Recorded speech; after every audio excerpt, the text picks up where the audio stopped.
തലവേദന കുറഞ്ഞ മരുന്നൊക്കെ മേടിച്ചിരുന്നോ? പിന്നെ ഡ്യൂട്ടിക്കൊക്കെ പോകാൻ തുടങ്ങിയോ?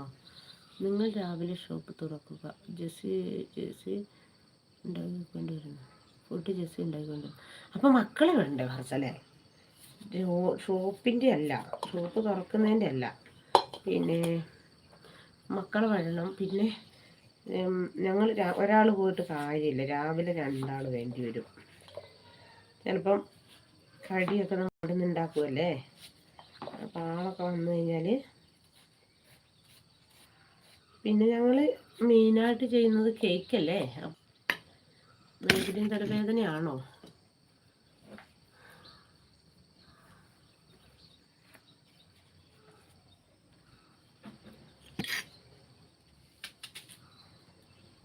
ഭയങ്കര അല്ലേ തലവേദന വന്നിട്ടെങ്കിൽ എനിക്കും വരും. പിന്നെ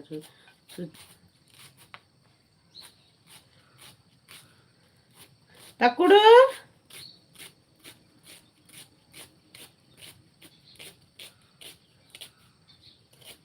ദേവി വരാറുണ്ട്, രാത്രി ലൈവില് വരാറുണ്ട് കേട്ടോ.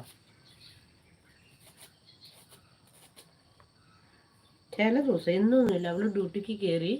അപ്പം ചില ദിവസം വരും, എന്നും വരില്ല.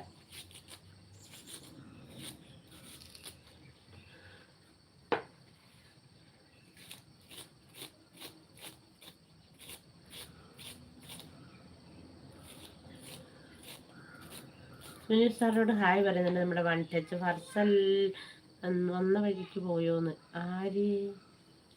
ആര് ജെസ്സിയും പോകാനായില്ലേ, വരാനായില്ലേ. അപ്പം നല്ല പണികൾ തിരക്കായിരിക്കും. ഞാനും പണീൻ്റെ ഇടയ്ക്കാട്ടോ.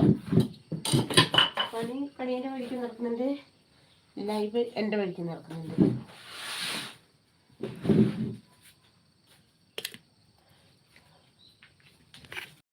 അതാണ് അങ്ങോട്ടും സ്റ്റാൻഡ് ഫോണൊക്കെ ഇങ്ങോട്ടും വന്ന്. ഓക്കെ ചേച്ചി, ഇടയ്ക്ക് വരാം. സുജിത്തെ വരണേ, സുജിത്തിനെ കാണണം ഇടയ്ക്ക്. രാവിലെ തന്നെ വന്നല്ലോ വനമാല. വന്നു കേട്ടോ.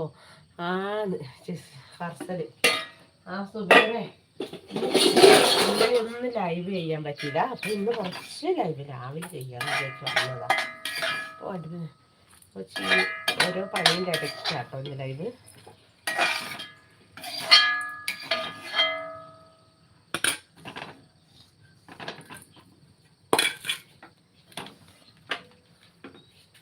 പണി നടക്കും, ലൈവ് നടക്കും. എന്നിട്ട് സുബേർ ചായ കുടിച്ചോ? സുബേർ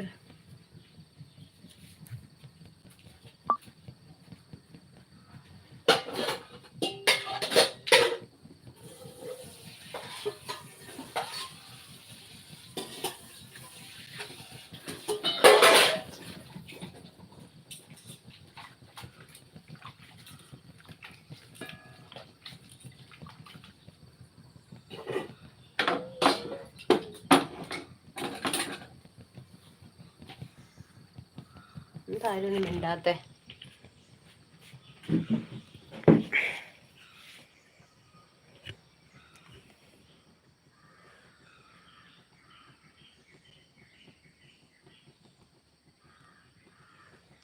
അതൊന്നും ചെയ്യില്ല സുബേറെ.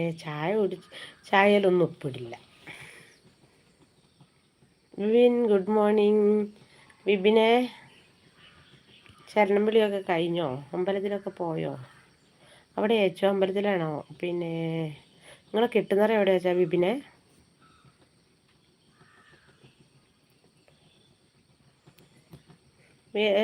സുബേറും ബിബിനും ഒക്കെ ഒന്ന് ലൈക്ക് ചെയ്യണേ. 10 ആളുണ്ട്. ചേച്ചി ചായ കുടിച്ചു. ചായക്ക് എന്താ സ്പെഷ്യൽ? ദോശയും മീൻകറി മതി, ചട്നി. നമ്മുടെ കേരളത്തിലെ ഫുഡ് മിസ് ചെയ്യുന്നുണ്ടോ ഫർസലെ? ഫർസൽ സ്വന്തം ഉണ്ടാക്കുകയാണല്ലോ അല്ലേ? നമ്മളിവിടുത്തെ അല്ലേ, കുറേ പേരുണ്ടല്ലോ അല്ലേ? എല്ലാവരും അവിടെ നിന്ന് തന്നെയാണോ കെട്ടുന്നറിക്കുന്നത്? ബിബിൻ്റെ വീട്ടിൽ നിന്ന് ബിബി മാത്രമാണുള്ളൂ.